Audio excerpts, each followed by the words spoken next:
froze. A tiny lantern was hanging from a low tree branch, and it was gently swinging all by itself. "Did you see that?" Leo whispered. Bunny looked up. It wasn't moving a moment ago. Suddenly, the lantern blinked with a warm, golden light. Once, twice, then it slowly floated between the trees. "Let's follow it," Leo said. The little lantern drifted past bright flowers, where a busy bee buzzed happily. It floated over a sparkling stream. A dragonfly zipped across the water.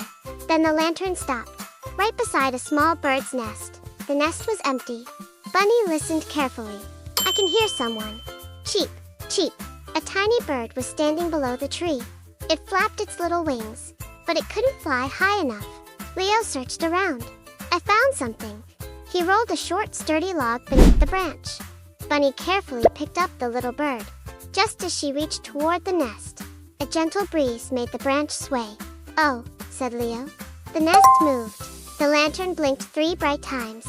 Then it floated beside another small fallen branch. Bunny smiled. "I know what it wants." Leo picked up the branch and gently placed it beside the log. Now the log was taller. Bunny reached up once more. Hop! The little bird landed safely inside its cozy nest. Cheep, cheep, cheep. The lantern glowed brighter than ever. Tiny golden sparkles floated through the air. A butterfly danced around the flowers.